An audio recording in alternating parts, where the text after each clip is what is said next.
वन्दे श्रीकृष्ण चैतन्य नित्यानन्दौ सहदितौ गौरदये पुष्पवन्तौ चित्रौ सन्दौ तमनुदौ यद्वैतं ब्रह्मोपनिषदि तदपश्यतनुभा ज अन्ता अन्तर्जामे पुरुष इति सोऽसां सविभव षडैश्चर्यै पूर्णजय भगवान् स स्वयमयम् न चैतन्यात् कृष्णात् जगति परतत्त्वं परमिह अनर्पितचरिं चिरात् करुणया अवतीर्ण कलौ समर्पयितमुन्नत उज्ज्वलरसं सभक्तिश्रियम् हरिपुरटसुन्दरदुतिकदम्बसन्दीपितः सदा हृदयकन्दरे स्फुरतु वसचिनन्दन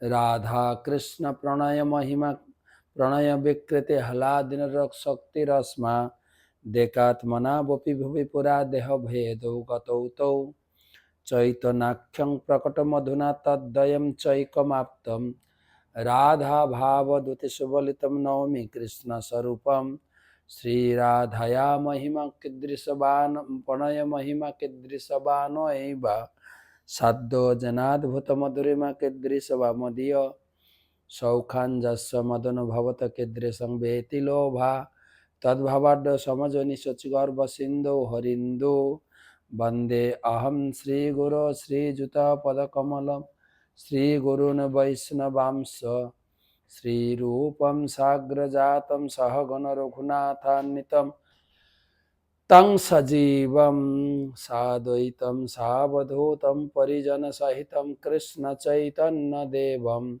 श्रीराधाकृष्णपादान् सहगण ललिता श्रीविशाखान्वितांश्च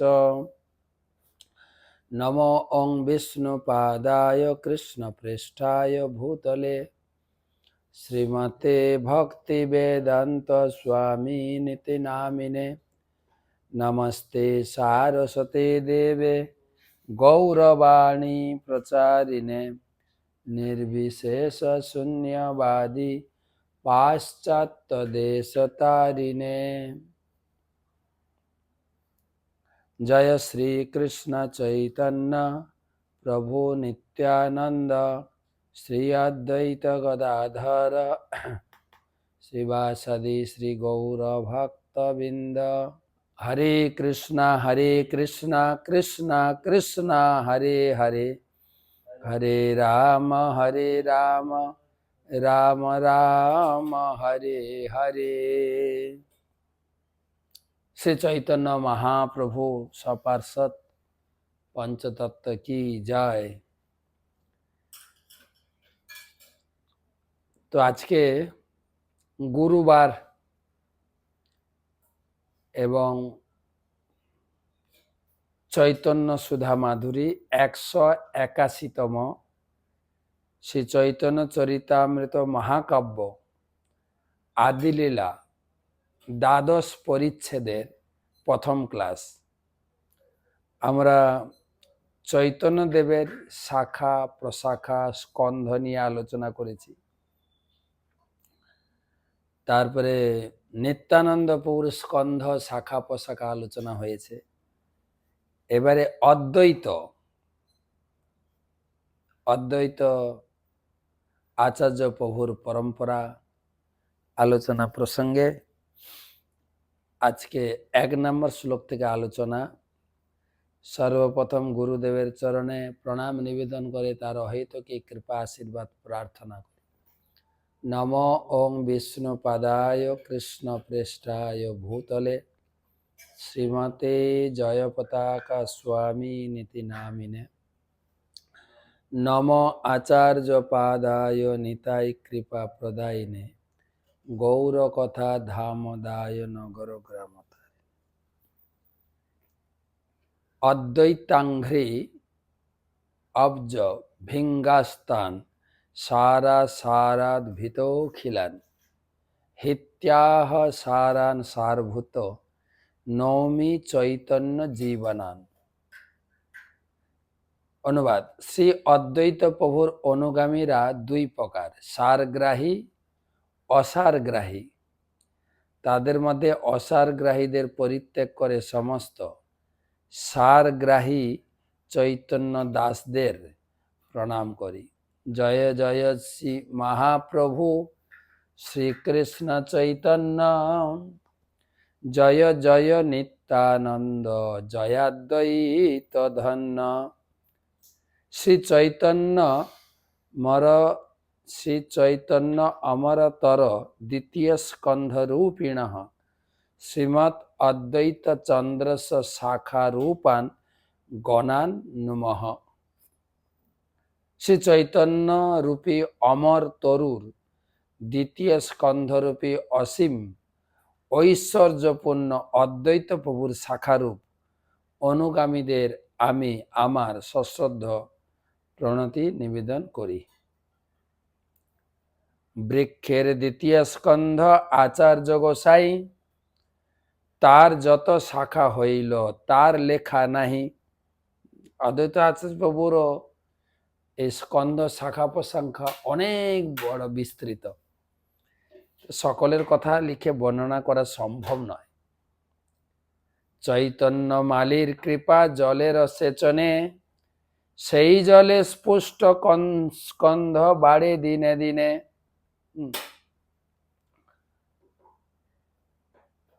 চৈতন্য মহাপ্রভু হচ্ছেন স্বয়ং সেই বৃক্ষের মালি। কৃপারূপ জল সেচনের ফলে স্কন্ধ শাখা প্রশাখা পুষ্ট হয়ে চলেছে, দিনে দিনে বর্ধিত হচ্ছে। সেই স্কন্ধে যত প্রেম ফল উপজিল, সেই প্রেম ফল জলে জগৎ ভরিল।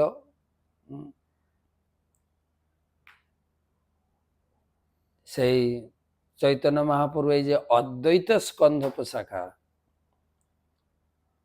এই মানে অদ্বৈতের যে পরম্পরা বা স্কন্ধ শাখা প্রশাখা অনুগামী এ চলতেই আছে এবং দিনের পর দিন সারা জগৎকে প্লাবিত করছে। সেই জলে স্কন্ধ করে শাখাতে সঞ্চার, ফুলে ফলে বাড়ে শাখা হইল বিস্তার।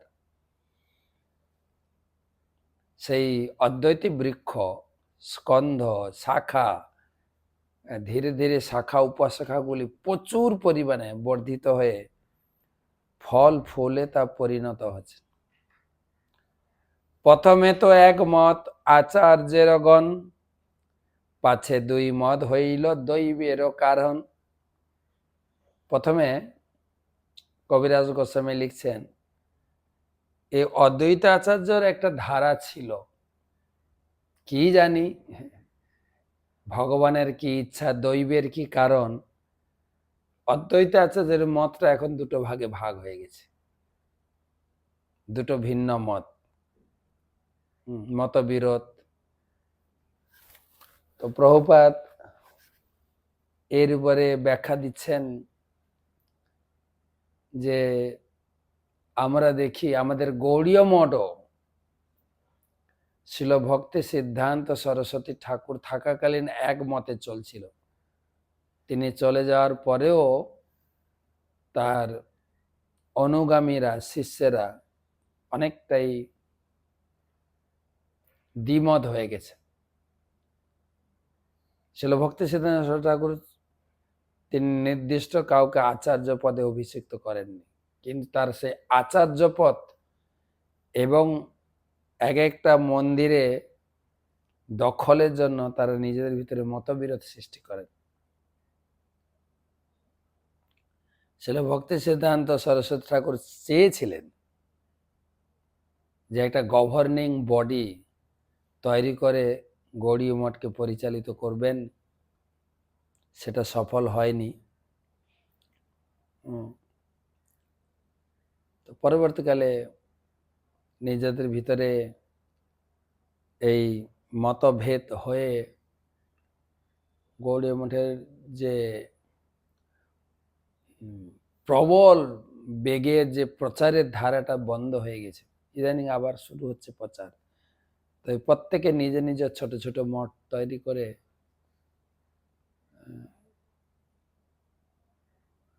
ইউনিটি অনেকটা কমজোরি হয়ে যায়। তবে এখন বর্তমান ছিল ভক্তি সিদ্ধান্ত সরস্বতী ঠাকুর ছিল প্রভুপাদের যে ইচ্ছা ছিল সকলে আপনারা মিলেমিশে গৌর নিত্যানন্দের বাণী প্রচার করবেন। বর্তমান আমাদের গৌড়ীয় ইস্কন প্রত্যেক মন্দিরে পদাধিকার যারা রয়েছেন তাদের সকলের একটা সম্মিলিতভাবে একটা ইউনিট বা সংঘ তৈরি হয়েছে, গৌড়ীয় বৈষ্ণব সারস্বত সংঘ। তো তাতে অনেকটা আমাদের ঐক্যবদ্ধতা বৃদ্ধি পেয়েছে এবং পুনরায় আমরা সংঘবদ্ধভাবে মহাপ্রভু বা নিত্যানন্দ প্রভুর, অদ্বৈত আচার্য প্রভুর এই নাম প্রেম ধর্ম প্রচারকে আবার এগিয়ে নিয়ে যাওয়া যাচ্ছে, এটা আমরা দেখছি। তো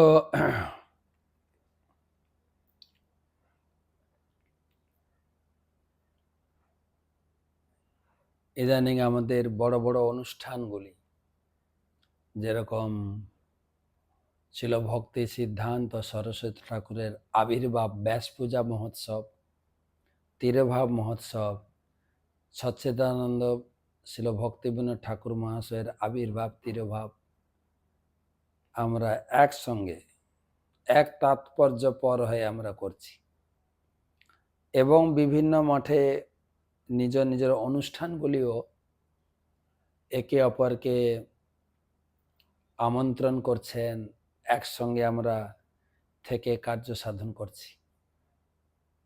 আমি তো বছরে কতগুলো অনুষ্ঠানে অংশগ্রহণ করি, কোন মন্দিরের বাৎসরিক প্রোগ্রাম, কোন মন্দিরের বিগ্রহ প্রতিষ্ঠা, মন্দির উদ্বোধন, ব্যাস পূজা, গুরুদেবের ব্যাস পূজা, পরম গুরুদেবের তিরোভাব তিথি, প্রায় মায়াপুরে থাকলে আমি সুযোগ পেলে অংশগ্রহণ করি এবং এক একটা অনুষ্ঠানে অনেক মহারাজ সমবেত হন। আমাদের পরিক্রমার ভিতরে লাস্ট দিনের আগের দিন একটা মঠে ছিল বিগ্রহ প্রতিষ্ঠা বার্ষিকী, ছোট্ট জায়গা, তাদের এত বড় পরিসর ছিল না, তথাপি স্টেজে সব মহারাজরা বসছিলেন, ৭৩ জন মহারাজ ছিলেন। এটা একটা বড় আমাদের প্রাপ্তি, গুরু বৈষ্ণবের আশীর্বাদ, মহাপ্রভুর আশীর্বাদ, যেখানে একসঙ্গে এক আসনে বসে গৌর গুণগান, ভগবানের গুণকীর্তন, আর শ্রোতাও ছিল ভালোই, সবার জন্য ভরপুর প্রসাদের ব্যবস্থা ছিল। তো যাই হোক, আমরা পড়ছি যে অদ্বৈত আচার্য প্রভুর ধারা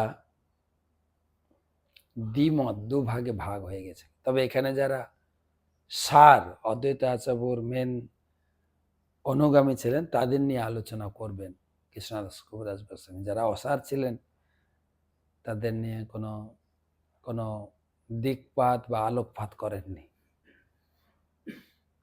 কেহ তো আচার্য আজ্ঞায়, কেহ তো স্বতন্ত্র, সমত কল্পনা করে দৈব পরতন্ত্র।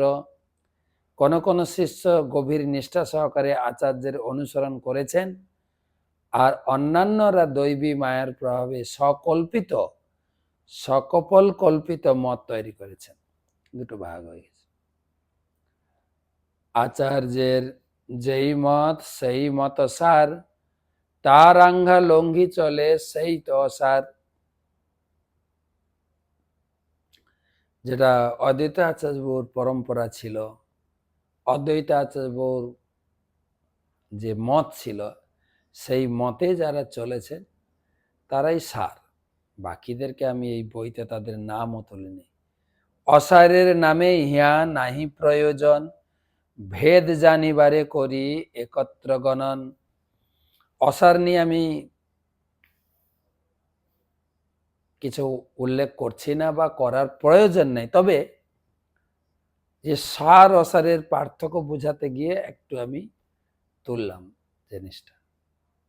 দিন রাত, রাত না থাকলে দিনের প্রাধান্য আসে না, না সেটা বোঝাতে গিয়ে আমি অসারের কথা বলছি। তো উদাহরণ দিচ্ছেন কিরকম, ধান্য রাশি মাপি যাইছে পাতনা সহিতে, পশ্চাতে পাতনা উড়াইয়া সংস্কার করিতে। খুব সুন্দর দৃষ্টান্ত। প্রথমে ধানের সঙ্গে শুষ্ক খড়কুটো মিশ্রিত থাকে, কিন্তু পরে হাওয়ার সাহায্যে ওই খড়কুটোকে আলাদা করে ধানকে বেছে নেওয়া হয়। প্রভুপাদ লিখছেন এই তাৎপর্যটি খুব সুন্দর। কবিরাজ গোস্বামী যে দৃষ্টান্ত তুলে ধরেছেন ধান আর খড়কুটো, এটা খুবই গুরুত্বপূর্ণ।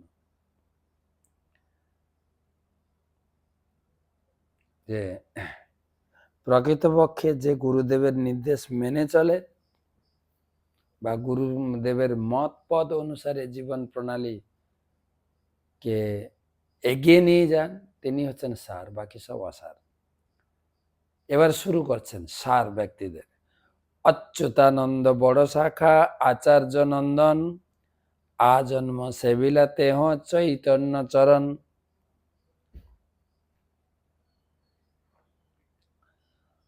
অদ্বৈত আচার্যবাবুর 6 জন সন্তান ছিলেন।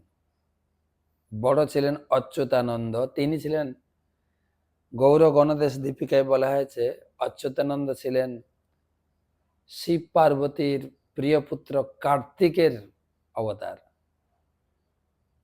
অদ্বৈত আচার্যবাবুর পুত্র রূপে এসেছিলেন কার্তিক স্বয়ং। তো অচ্যুতানন্দ, কৃষ্ণ মিশ্র, গোপাল দাস, 3 জন মহাপ্রভুর পরম ভক্ত ছিলেন।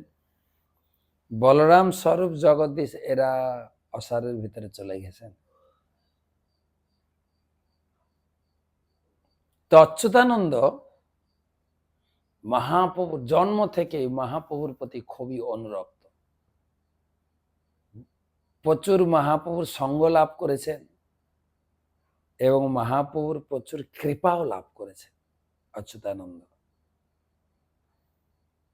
কবিরাজ গোস্বামী একটা সুন্দর হিন্টস দিয়েছেন অচ্যুতানন্দের কথা, যে অচ্যুতানন্দ কেমন ছিল এবং চৈতন্য মহাপ্রভুর কত বড় ভক্ত ছিল, একটা কথাই বুঝিয়েছেন। চৈতন্য গোসাইয়ের গুরু কেশব ভারতী, এই পিতার বাক্য শুনে দুঃখ পাইল অতি। একবার কথা প্রসঙ্গে তিনি তার পিতা অদ্বৈত আচার্য বলছিলেন যে চৈতন্য মহাপ্রভুর গুরুদেব হচ্ছেন কেশব ভারতী। সন্ন্যাস গুরু ছিলেন না কেশব ভারতী। এইটা শুনে অচ্যুতানন্দ প্রচুর দুঃখ পেয়েছে, প্রচুর দুঃখ পেয়েছে এবং বাবার সামনে কেঁদে কেঁদে বলছেন, ছোট্ট শিশু কেঁদে কেঁদে বলছে, জগৎ গুরুতে তুমি করো ওইছে উপদেশ, তোমার এই উপদেশে নষ্ট হইল দেশ। বাবা, তুমি যে বললে না যে চৈতন্য মহাপ্রভুর গুরুদেব হচ্ছেন কেশব ভারতী, এটা কি করে হয়?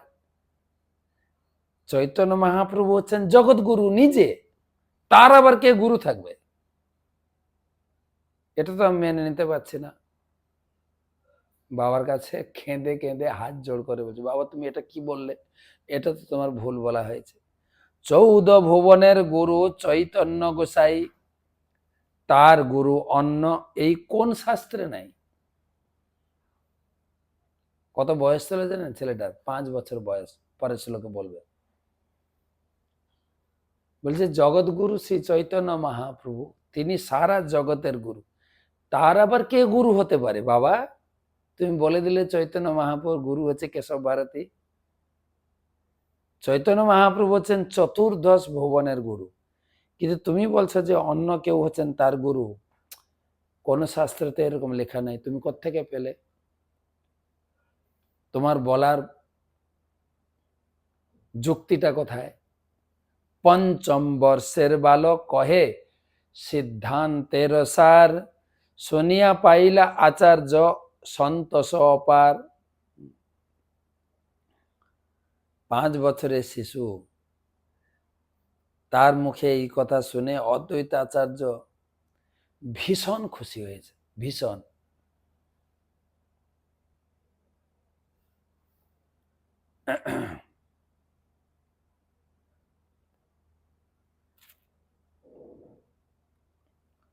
এত খুশি হয়েছেন, বুকে জড়িয়ে ধরে আনন্দ আশ্রু ঝরঝর করে গড়িয়ে যাচ্ছে অচ্যুতানন্দের গায়ে।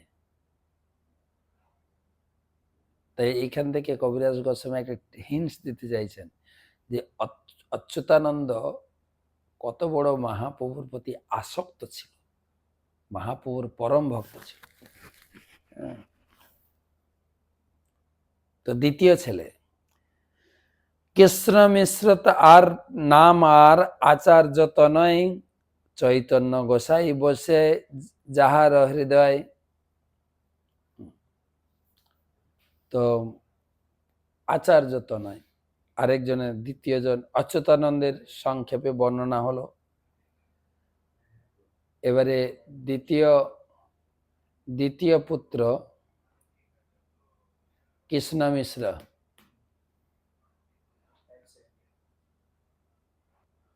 তো কৃষ্ণ মিশ্র আর আচার্য তনয় দ্বিতীয় পুত্র,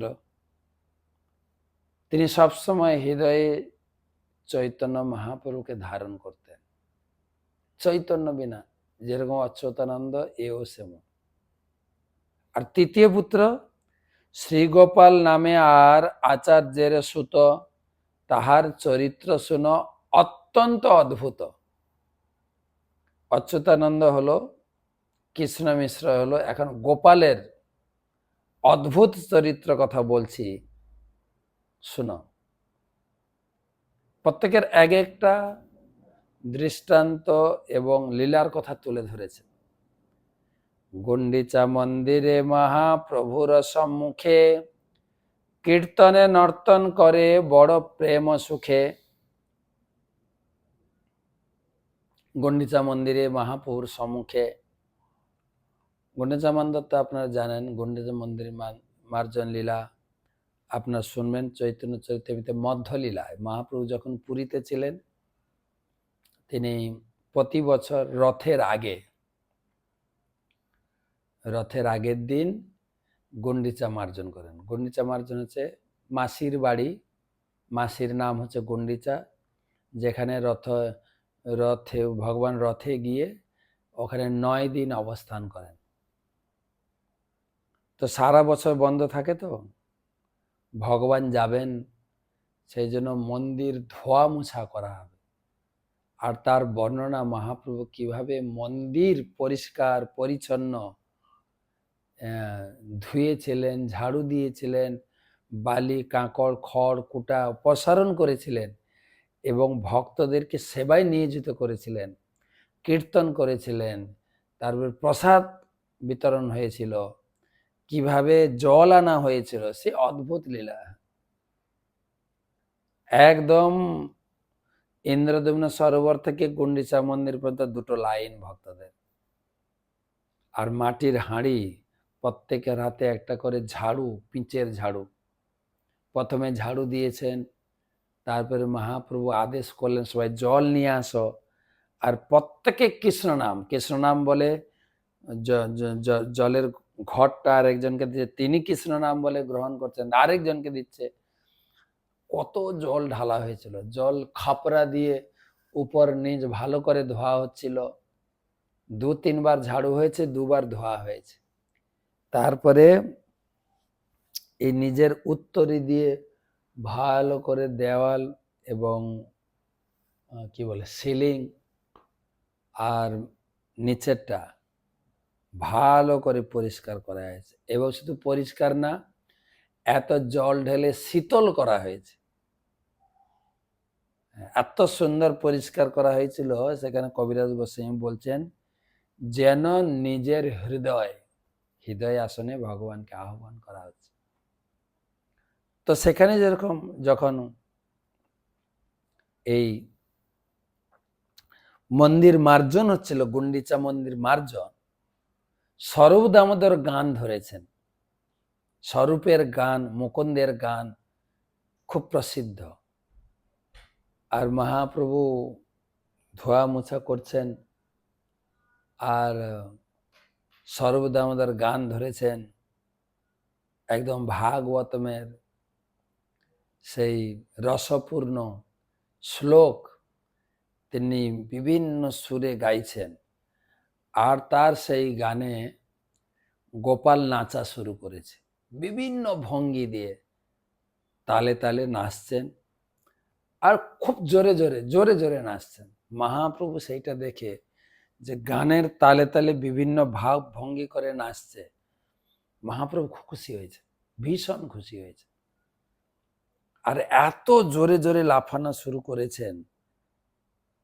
গুন্ডিচা মন্দিরে মহাপ্রভুর সম্মুখে কীর্তনে নর্তন করে বড় প্রেম সুখে, নানা ভাবোদ্গম দেহে অদ্ভুত নর্তন, দুই গোসাইর হরি বলে আনন্দিত মন। দুই গোসাই মানে চৈতন্য মহাপ্রভু, অদ্বৈত আচার্য।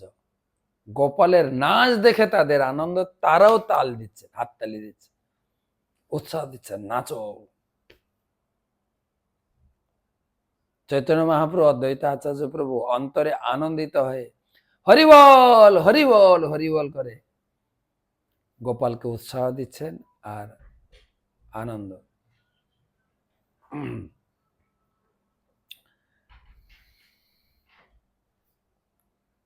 তো গোপাল নাচছেন, স্বরূপ দামোদর গোস্বামী গাইছেন,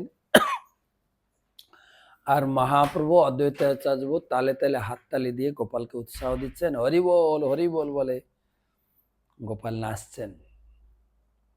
আর এত জোরে জোরে নাচছেন, নাচিতে নাচিতে গোপাল হইল মূর্ছিত।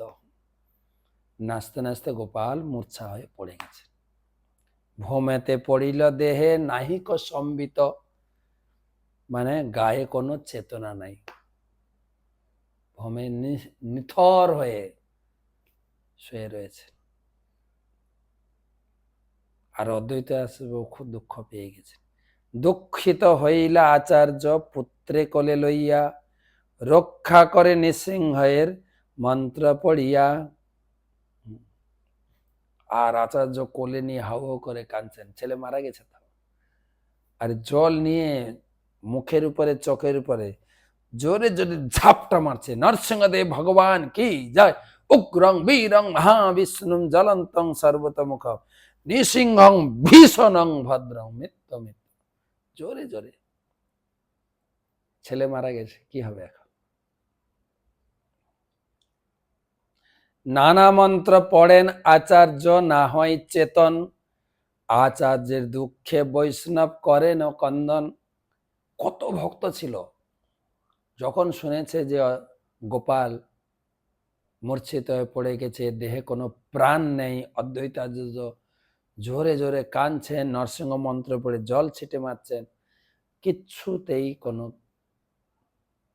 সাড়া পাওয়া যাচ্ছে। মহাপ্রভু পাশে দেখছেন বসে বসে। আচার্য, অদ্বৈত আচার্যের দুঃখ দেখে সব ভক্তদের চোখে জল এসে, সবাই কাঁদছেন, সবাই আচার্যের দুঃখে বৈষ্ণব করেন ক্রন্দন। বৈষ্ণব বিরহ। অচ্যুতানন্দ ছোট তো, তাকে সবাই স্নেহ করত, ভালোবাসত, ছোটদের প্রতি একটা সকলের স্নেহ জন্মায়। তা আবার মহাপ্রভুর পরম ভক্ত ছিলেন তো, সব কিছু করা হচ্ছে কিন্তু ওর চেতনা ফিরছে না। তখন মহাপ্রভু উঠে গোপালের কাছে গেলেন। তবে মহাপ্রভু তার হৃদয়ে হস্ত ধরি, তার বুকে মহাপ্রভু তার দিব্য হস্ত তার বুকে রেখে বলছেন, উঠহ গোপাল, কইল বল হরি হরি। গোপাল উঠ, হরিনাম করো, হরি বল বলো। মহাপ্রভু যখন বলেছেন, উঠিল গোপাল প্রভুর স্পর্শ, ধ্বনি শুনি আনন্দিত হইয়া তবে করে হরিধ্বনি।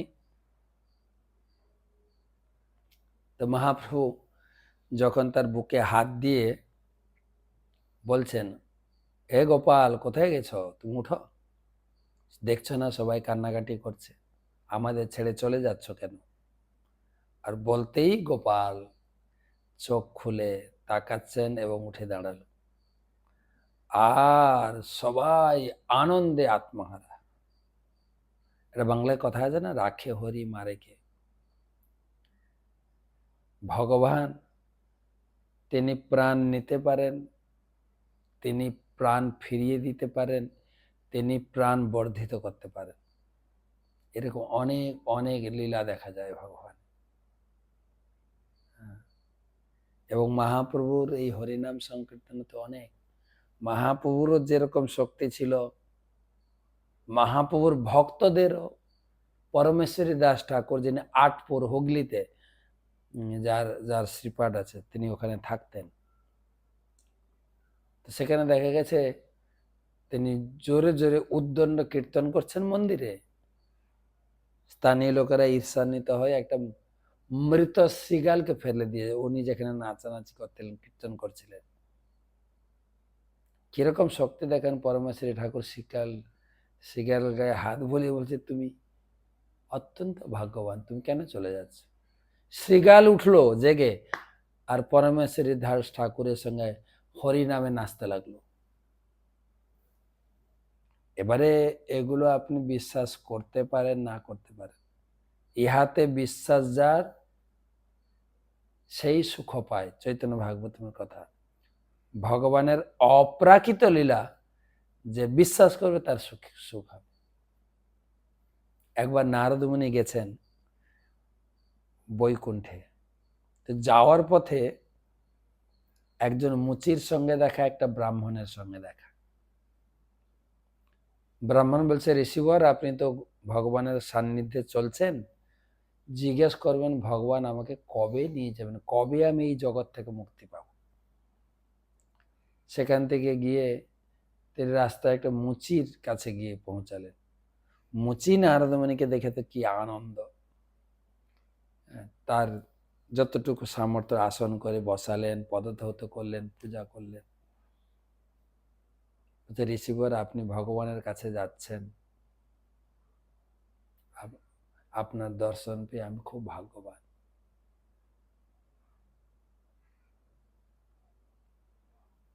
তো নারদ মুনি দুজনের কাছ থেকে বিদায় নিয়ে তিনি বৈকুণ্ঠে পৌঁছালেন। সমস্ত তার প্রচার রিপোর্ট তিনি নিবেদন করলেন। শেষে বললেন, প্রভু, আমি যখন এখানে আসছিলাম, আপনার পরম দুজন ভক্ত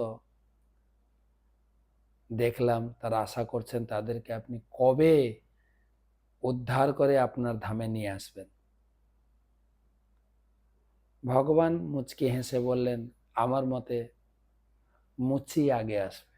সে কি, এরকম আপনার ভিতরে বিষম্যতা কেন? বলছে, কেন না, ব্রাহ্মণকে দেখলাম সে ঐকান্তিক নিষ্ঠা সহকারে আপনার সেবা পূজা, আপনার নাম গুণগান কীর্তনে মত্ত। বলছে, কেন মুচি আগে আসবে, ব্রাহ্মণ কেন পরে আসবে? তোমাকে একটা পরীক্ষা দেব, ওটাতে তুমি বুঝে নিতে পারবে। তো নারদ মুনি ভগবানের আশীর্বাদ নিয়ে যখন ফিরলেন, প্রথমে ব্রাহ্মণের সঙ্গে দেখা। ঋষিবর, আমার নিবেদনটা কি করেছেন, যে আমাকে ভগবান কখন কৃপা করে তার ধামে নিয়ে যাবেন, এই জড় জগৎ থেকে মুক্ত করে? তখন বললেন, ভগবান বললেন, আপনার একটু সময় লাগবে। সে কি, আমি এত নিষ্ঠা করে পূজা করছি, আমার কেন সময় লাগবে? আমার তো মনে হয় না যে আপনি ধামে গেছিলেন। আচ্ছা বলুন তো, যদি আপনি ভগবানের ধামে গিয়ে থাকেন, তাহলে বলুন ভগবান এখন কি করছেন? নারদ মুনি বলছেন, কি করবেন ভগবান, ভগবানের কাজ কাম নেই তো। একটা ছোঁচ নিয়েছেন, তার পিছনে যে ফুটো আছে না, যেখানে সুতো পরিয়ে আমরা মালা গাঁথি, সেই ফুটো দিয়ে একটা হাতিকে ঢোকাচ্ছেন আর বের করছেন। এইটা শুনে ব্রাহ্মণ বিশ্বাস করলেন। হ্যাঁ, একটা ছুঁচের পিছনে ফুটোতে সুতো ঢুকাতে কত সতর্কতা অবলম্বন করতে, একটা চোখ বন্ধ করে খুব সূক্ষ্মভাবে ঢুকাতে, সেখানে হাতি ঢুকাবেন কি করে? এটা আমি বিশ্বাস করলাম না। আমার মনে হয় না যে আপনি ভগবানের ধামে গিয়েছিলেন। তো নারদ মুনি বুঝতে পারলেন। তারপরে মুচির সঙ্গে দেখা করলেন। মুচি তো আনন্দে আট্টাহারা। কেন বলছেন, আরে আপনি ভগবানের ধাম থেকে এসছেন, বসুন, পদধৌত করেছেন, পূজা করেছেন, বলছেন প্রভুর কিছু লীলা কথা আমাদের শোনান। প্রভুর লীলা কথা শুনবে? হ্যাঁ, প্রভুর একটা অদ্ভুত লীলা দেখে এলাম। এটা ছুঁচের পিছনের ছিদ্র দিয়ে হাতি ঢোকাচ্ছেন বের করছেন, ঢোকাচ্ছেন বের করছেন, ঢোকাচ্ছেন বের করছেন। এইটা শুনে মুচি তো আরো আনন্দে নাচছে। বলছে কি ব্যাপার, তুমি না আনন্দে নাচছো? বলছে ভগবানের কি অপ্রাকৃত লীলা। বলছে তুমি এটা বিশ্বাস করলে? বলছে কেন না। বলে এটা কি করে সম্ভব যে একটা ছুঁচের পিছনের ছিদ্র দিয়ে একটা হাতিকে প্রবেশ করানো? বলছে আপনি তো ঋষিবর, এতে আপনার অবিশ্বাস কেন? ভগবান তিনি লীলাধারী, যে কোনো লীলা তিনি করতে পারেন। বলতে বলতে ওই বট গাছের নিচে বসে জুতো সেলাই করতো, তো বট গাছের একটা ফল নিয়েছে। দেখুন এত বড় বিশাল মহিরুহ বটবৃক্ষ, ভগবান একটা ফলের ভিতরে, বট ফলের ভিতরে এই রকম শত শত বৃক্ষকে একটা ফলের ভিতরে রেখেছে। বলেন তো কত বীজ আছে? শত হাজার। সে এক একটা বীজ থেকে এইরকম গাছ হবে। সব এরকম হাজার হাজার গাছকে এইটুকু বীজের মধ্যে যদি রাখতে পারেন, ছুঁচের পিছনে ছিদ্র দিয়ে হাতি ঢুকানোটা বড় কাজ হয়ে গেল। নারদমুনি চোখ বড় বড় হয়েছে, বাপরে, ফিলোসফি, বিশ্বাস। আর বলতে বলতে ভগবানের রথ এসছেন, মুচিকে হাতে তুলে তার রথে তুলে ভগবান নিয়ে চলে গেল। এই হচ্ছে ভগবানের বাক্যের উপরে, শাস্ত্রের কথার উপরে গুরুজনদের প্রতি শ্রদ্ধা, বিশ্বাস। তা নাহলে ভগবান, যাদৃশে যাদৃশে শ্রদ্ধা সিদ্ধির ভবতি তাদৃশী। ভগবানের প্রতি যার যতটা বেশি শ্রদ্ধা, সে তত তাড়াতাড়ি ভগবত ভক্তির পথে বা ভগবানের দিকে এগিয়ে যাবে। তো এখানে গোপাল একদম সেন্সলেস, মূর্ছিত হয়ে পড়েছেন, শরীরে প্রাণ নেই। অদ্বৈতাচার্যবাবু কোলে নিয়ে ভগবানকে ডাকছেন, গোপাল আমার চলে গেল, শুধু হাতে জল নিয়ে বিভিন্ন মন্ত্র পড়ে তার চোখ মুখে ছিটে দিচ্ছে, প্রাণ ফিরছে না। ভক্তরা একদম দুঃখিত অন্তরে কাঁদতে শুরু করেছে। মহাপ্রভু গোপালের বুকে হাত দিয়ে বলেন, গোপাল চলে যাচ্ছ কেন, উঠো, হরিনাম করো। গোপাল ফিরে এলেন। এ অলৌকিক লীলা অদ্বৈত আচার্যের 3 পুত্রের কাহিনী আজকের ক্লাসে আলোচনা করলাম। অচ্যুতানন্দ, কৃষ্ণ মিশ্র এবং গোপাল, প্রত্যেকের এক একটা অলৌকিক লীলা স্থাপন করে কবিরাজ গোস্বামী এটাকে সিদ্ধ করলেন। অচ্যুতানন্দের একটা লীলা, কৃষ্ণ মিশ্রের হৃদয়ে চৈতন্য মহাপ্রভুর নিবাস, তারপরে গোপালের এই মূর্ছিত হওয়া আর মহাপ্রভুর হস্তস্পর্শে গোপাল ফিরে এলেন। তো আজকে এই পর্যন্ত থাক। পরের বৃহস্পতিবার এর পরের আলোচনায় এগোবো। তো আজকেও বিশাখাপত্তনমে আছি। আজকে হচ্ছে শেষ রাত্রি, কালকে ছেড়ে আমরা ট্যুরে বেরিয়ে যাব। রাজমন্দ্রি, বিজয়বাড়া, তিরুপতি, অহোবিলম, শ্রীশৈলম, বিভিন্ন স্থান। যেখানে যাব সেখান থেকে আপনাদের সঙ্গে হরিকথা শোনাবো। শুভরাত্রি।